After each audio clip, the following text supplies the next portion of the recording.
Welcome to our next lesson, and our next lesson would be Module 3, which is the models of communication. So, before we proceed to what are the models of communication, let us start first with our objectives. So, our objective for this module is number one, we're going to explain the different types of models presented by different experts. Number two, we are also going to differentiate the models according to their source and function. Okay, we're also going to discuss the different types of noise. Okay, all right, so let us so what do we mean by models of communication? So when we say models of communication, these are a framework representation of how to explain how human communication works or the human communication process itself. If you can remember, in Module 2, we have learned how communication works, isn't it? Through its different elements, or should we say the different elements of communication. In this module, the models of communication are being represented by different experts in the different fields of communication, even from the very beginning, who introduced the model of communication.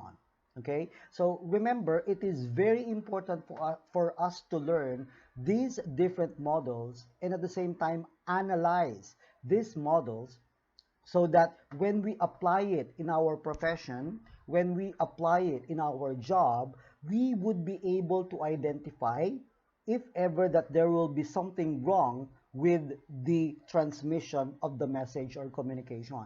It is very essential for us to identify which element or which part of communication went wrong so that when we correct it, okay, we would be able to have a successful communication process. Also, the first model of communication was introduced by Shannon and Weaver in the year 1948. Okay? Communication models are also used to learn by successful management in different businesses or companies to achieve effective use of communication. And also, we are also going to mention about the thing that tends to interrupt communication process, and we call it as noise, which impedes our messages, which also can create interruption, distortion, making communication process unsuccessful. Okay? We are also going to talk about communication is about one of the objective of communication is to minimize noise. If we cannot eradicate noise, therefore we should minimize it as much as possible so that we could achieve success in communication. All right.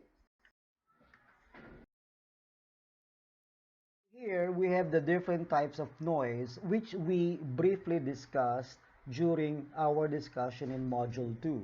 So we have the following types of noise. We have the physiological noise, we have the physical noise, we have the psychological noise, and we have the semantic noise.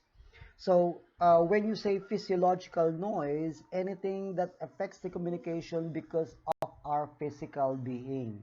And one best example is if we are hungry, all right? So again, for example, if you are currently listening to my lecture today and at the same time you feel hunger within you, and instead of listening to me, you're thinking about food like hamburger or barbecue, something like that. So instead of listening to me, your mind is focused on the food. So that's what you mean by physiological noise. Physical noise is any interference coming from the environment. All right. So if ever that we are currently having our lecture today and you heard your neighbor playing a loud noise, okay, music perhaps. So it's so loud that we can hardly understand or hear each other. That's an example of interference from the environment. Noises coming from vehicles, all right? Okay, that is an example of physical noise. So anything, okay, any noise that comes from our environment is an example of physical noise. Now, psychological noise, this is related to the noise that bothers us psychologically. So instead of thinking and analyzing the lecture, you're thinking of someone else. All right. So let's just say, for example, you had a fight with your girlfriend or your boyfriend. So instead of listening to the lecture, you're thinking about what happened. You're thinking about your girlfriend. You're thinking about your boyfriend, about the fight that you did. So that is what we mean by psychological noise. So anything that we tend to think out, okay, outside of what you are currently doing, that is psychological noise. So meaning instead of focusing on what you are really about to do, you are thinking of something else. That's psychological noise. Semantic noise is about words that can hardly be understood. So you have there an example like jargons or even technical words. For instance, medical doctors, when you say this disease is considered carcinogenic, the word carcinogenic is a scientific word for cancer. But if you are just an ordinary person who have less knowledge about scientific or medical terms, you can hardly understand about the word carcinogenic. All right. So if you cannot understand, that is an example of a noise that communication may be misinterpreted or miscommunicated. Therefore, communication becomes a failure. So that's what you call as semantic noise. All right. So an engineering term, for example, like tools, or if it's an electrical or civil engineer or electronic or computer engineering, they are using uh, uh, uh, terms which they can only be understood by with the same profession. That is an example of semantic noise. So any terms used by the engineers cannot be understood by people in the field of medicine or in the field of communication or mass communication. So they could hardly understand it. So we call it semantic noise. Here we have the different steps on how to use communication. All right. So we have 5 steps actually. All right. So in the first step, you have to think and to start, what do you have in mind? All right. So here you're thinking about the purpose of your communication. What is your objective? What is your goal in communicating? So it is like answering the question, why do you have to transmit this message in the first place? What is your ultimate goal? What do you want your listeners to do or to act upon when they receive your message? That is the first step. The second step is to identify the recipient of communication. So when you say recipient, who will be your target audience? Who would be your receivers? All right? So whom are you going to send your message? That is what you mean by the second step. Identify the recipient of communication. Now, we have to remember that whenever we identify our target audience, we tend to adjust the level of the message that we are about to give. All right. Step 3, choose the best method of communication. So basically here we are now going to choose the channel. We are going to choose the medium. What would be the best medium for us to send our message? Okay. So if ever that we would like to advertise something, and the best channel that you have chosen is internet, but internet itself is not enough, you will be needing social media or application for that. So you're going to choose the 3 type of social media. So am I going to use Twitter? Am I going to use Facebook? Am I going to use Instagram? Okay, when I'm going to transmit my advertisement. So which mediums am I going to choose, or am I going to choose all of them? Isn't it? Right? So choosing the channel should be something that it is effective. So you don't just simply choose it because you would like to, use that, but is the medium that you're choosing is effective, all right? Because if it is not that effective, then it's going to be useless. Okay, so for instance, if I would like to target the audience in the far off places, okay, in the rural areas, all right, so in the mountainous part of our country, and there is hardly a signal of internet there, but you chose an application in the internet for you to advertise, then that's going to be useless, isn't it? All right. Okay. So step 4 is match your communication to the recipient. So this is what I have said a few seconds ago, that whenever we communicate and we have identified our recipients, we should be able to match our communication to them. Okay. So we don't just simply know the message that we are about to say, but we should also match that communication. So, for instance, if your target audience are jeepney drivers, all right, and then you are going to advertise to them or you're going to introduce a product to them in connection with their job as a jeepney driver, and then all of a sudden you use English language all through and through, and almost all of the recipients that you have can hardly understand English. So I think there's something wrong already with the communication or the language that you're using. So at that point, you may use Tagalog or a dialect that which they feel, the recipient may feel that they are comfortable hearing it or reading it or listening to it. All right? Step 5, adjust your style to suit the feedback.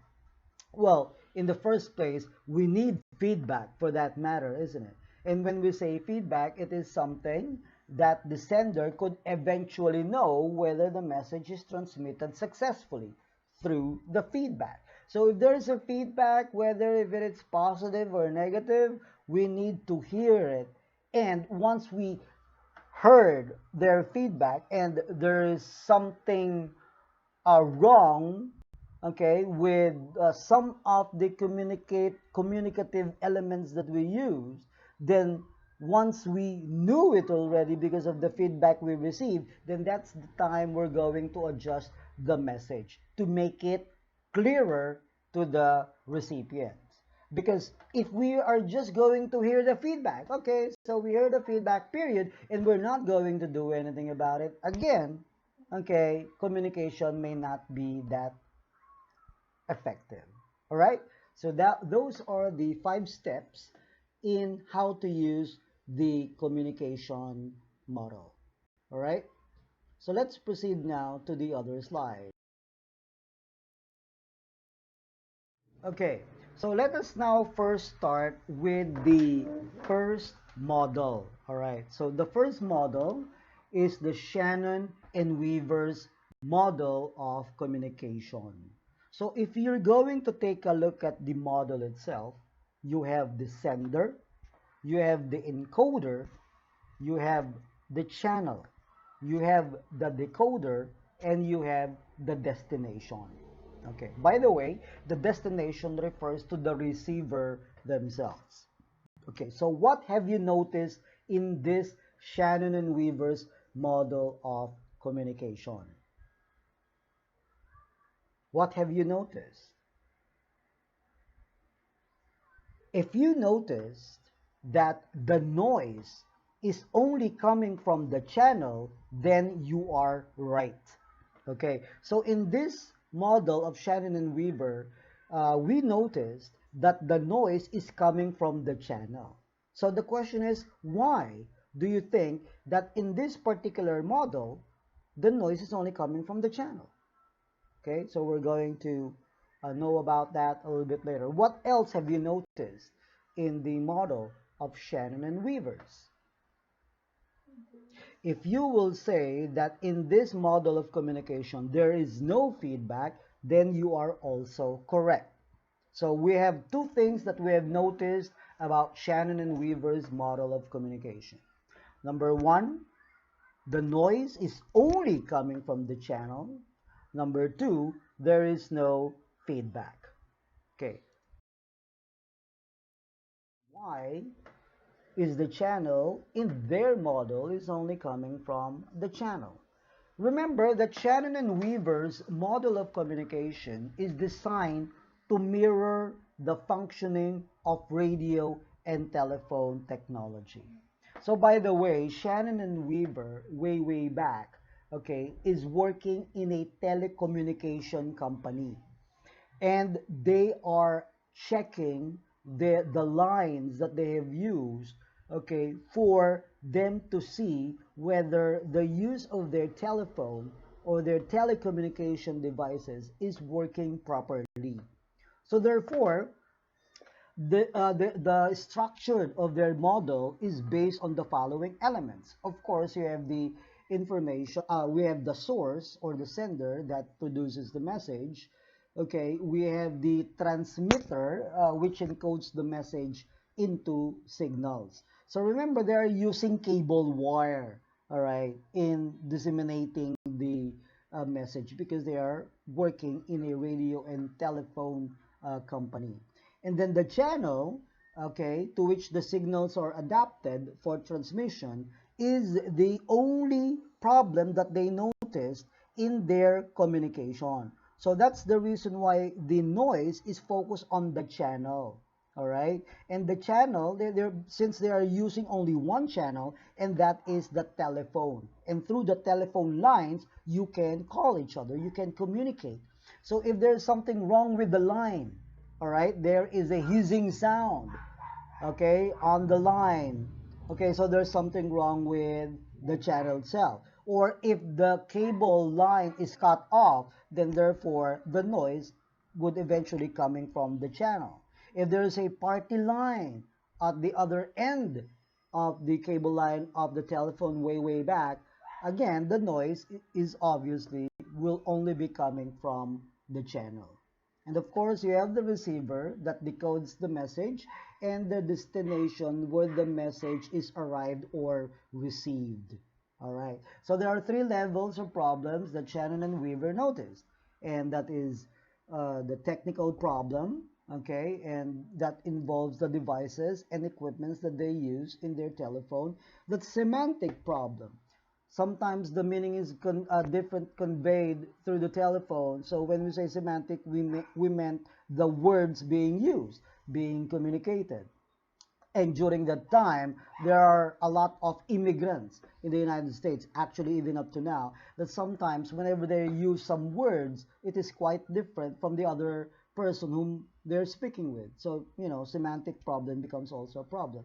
Or the effectiveness problem, meaning how effectively does the received meaning affect the behavior of the receiver. All right.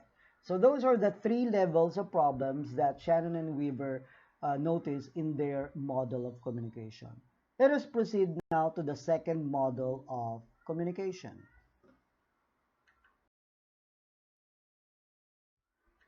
So the second model that we are going to discuss is David Berlow's, okay, SMCR model of communication. All right, so take a look at this illustration of the SMCR model of communication of Berlow.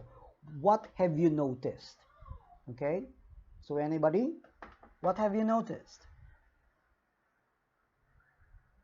Okay, so if you noticed again that there is no feedback in the SMCR model, okay, then you are correct.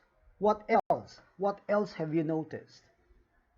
So you can see here some of the things uh, below each of the elements of the SMCR. So S, source, you have the following information from the source. You have the communication skills, attitude, knowledge, social system, and culture. If you're going to notice on the receiver end, it is exactly the same. The source has communication skills, receiver has communication skills, source has attitudes, receiver also has attitudes, source has knowledge, receiver has also knowledge, so on and so forth. All right. So what does this mean? So, ladies and gentlemen, it means that in this SMCR model of communication, according to David Berlow, for communication process to become successful, the source and the receiver should have the same level of communication skills, the same level of attitudes, the same level of knowledge, the same level of social system, and the same level of culture. That is according to David Berlow. Let me repeat that again. According to David Berlow, in order for a communication to become successful, the source and the receiver should have the same level of the following.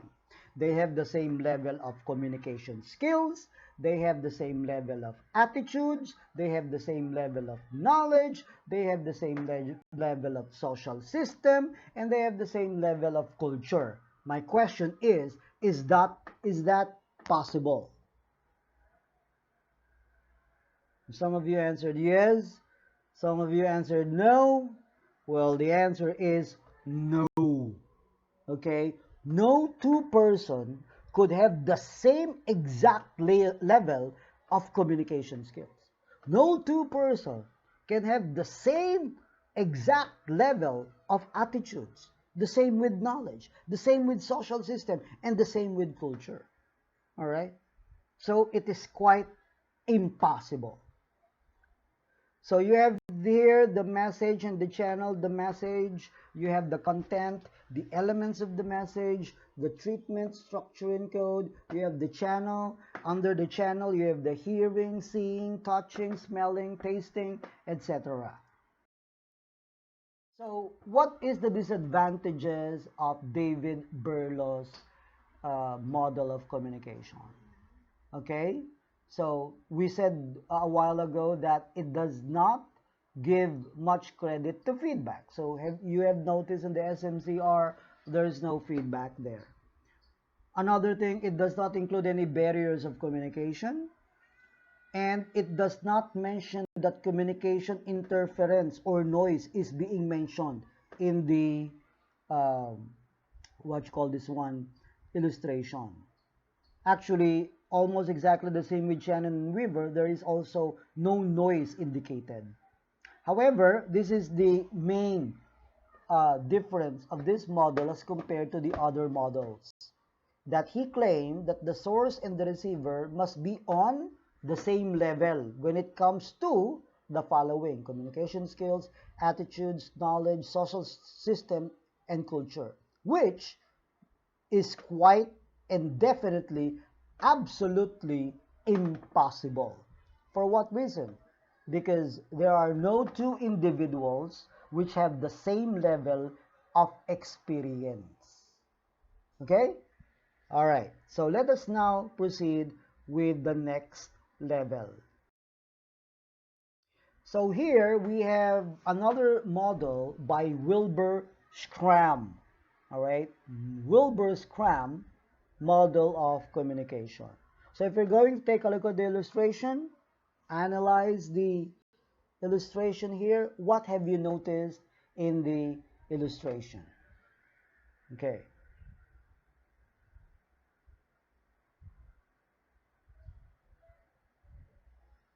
Okay, so if you're going to take a look at the illustration, you have the transmitter, okay, which is the first box here from the left side, okay, the transmitter, okay, message is encoded by the transmitter, and the transmitter refers to the source.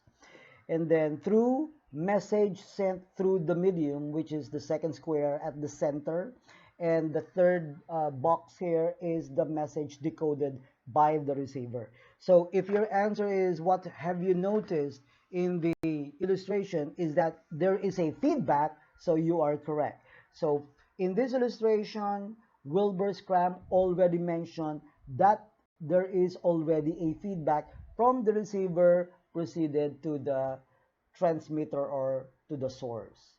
Okay? What else? There is also noise. And noise is coming from the process of the source or transmitter encoding the message towards the medium, okay? And that is where, according to Wilbur Scram, where the noise is only coming from, the interference itself. That is between the transmitter encoding the message towards the medium. All right. And you may also see here the oblong shape at the center, the shaded gray part there. That is the zone in which the communication usually takes place. Okay, and you have the oblong circle on the left side and on the right side. Okay, and that is between the transmitter and the receiver. So let us analyze more on the Scrams model of communication.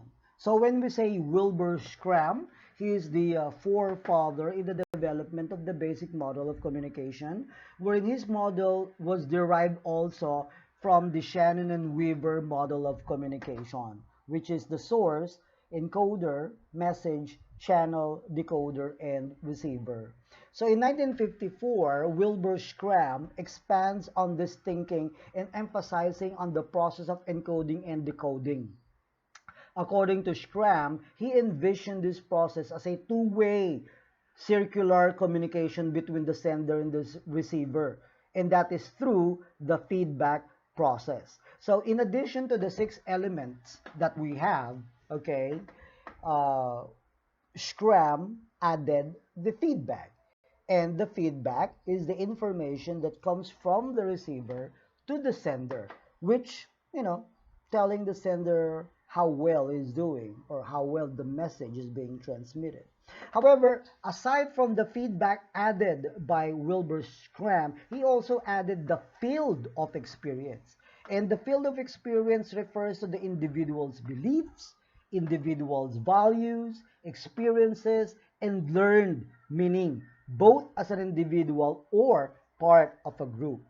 But unlike David Berlow, according to David Berlow, for communication to become successful, according to him, both sender and the receiver should have the same level of experiences, such as knowledge, such as communication skills, such as culture, which we mentioned also that is quite impossible. But according here to Wilbur Scram, even though the sender and the receiver have different field of experience, they could also possibly understood each other. Right? Okay. Another idea about Dr. Scram, he also suggests that message can be complicated by different meanings. Okay, which comes from different people, of course. The meaning can be in 2 types, denotative or connotative. Denotative meanings are common or dictionary meanings. So those are words which is commonly used. Okay? While connotative meaning are emotional or evaluative and based on personal experience. That sometimes a particular word changed its meaning based on how you deliver it. So therefore, message can have different meanings already. For example, if you're going to ask someone like, did you eat? Okay, did you eat?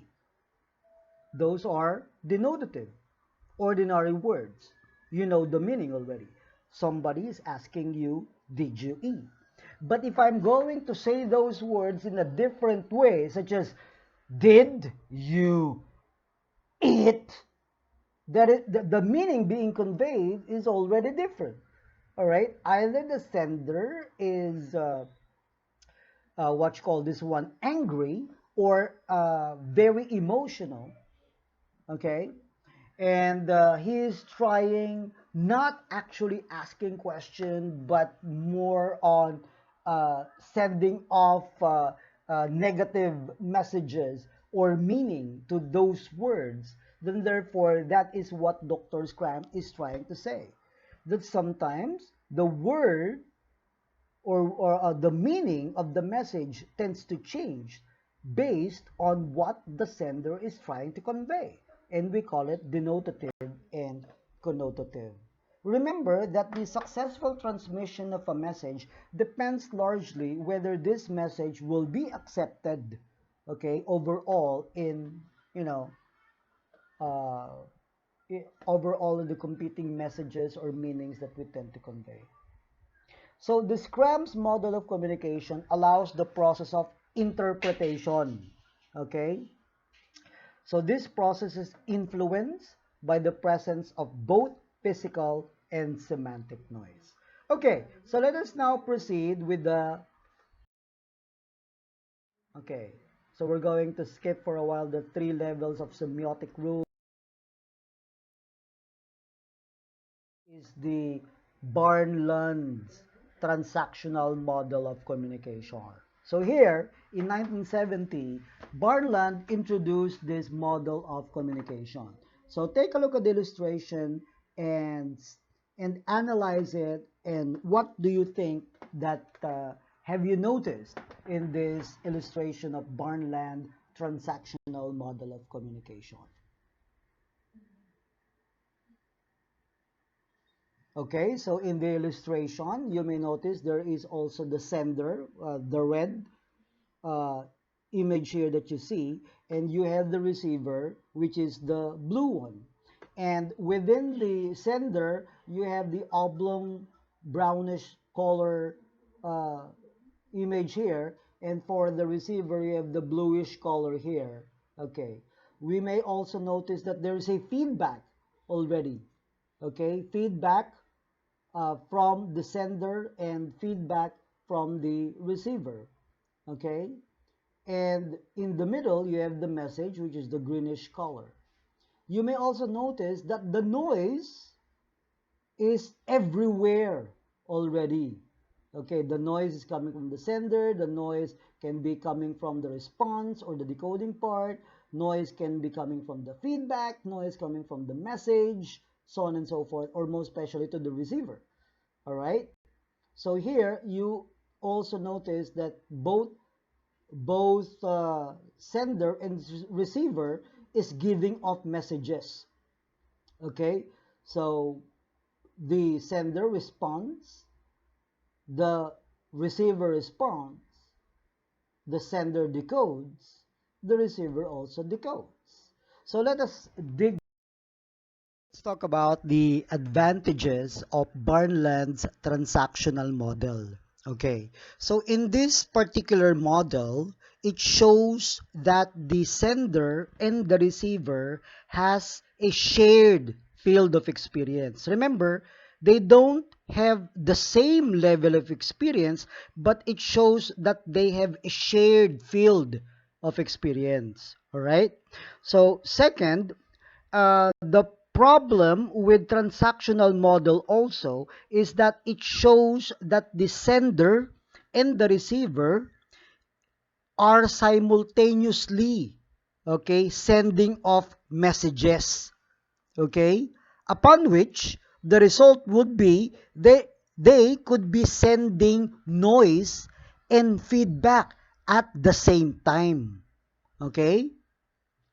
And in this model, okay, which is also taken by different critics, stated that this particular model is considered as systematic, okay, the most systematic model of communication. So the transactional model of communication, if we are going to describe it, is the exchange of messages, of course, between the sender and the receiver.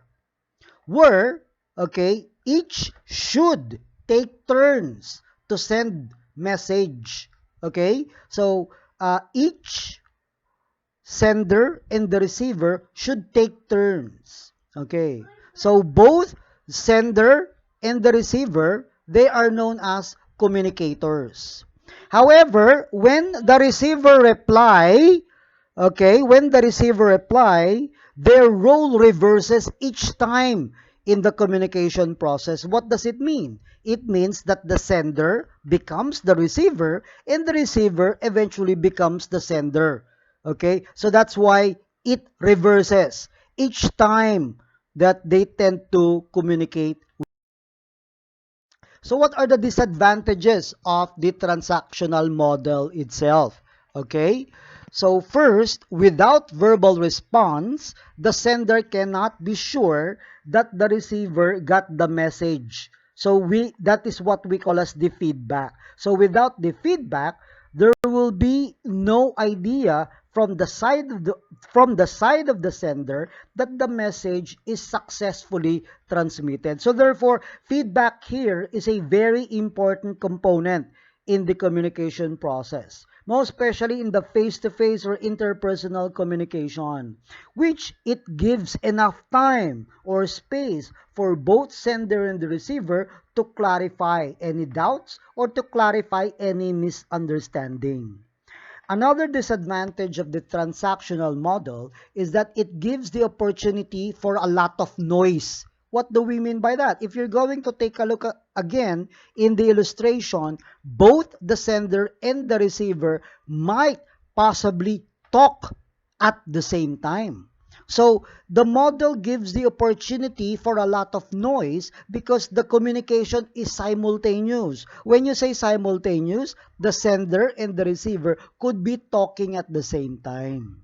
Okay? So when many people are talking at the same time, for example, in a meeting, the objective of the meeting will not be fulfilled because nobody would like to listen anymore. Everybody would like to talk.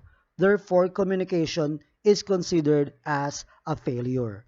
So there you go. You have the four different models of communication. The first model is from the Shannon and Weaver. The second model is from David Berlow. The third model is from Wilbur Scram. And the fourth model is the transactional model. Okay? Which came from Barnland.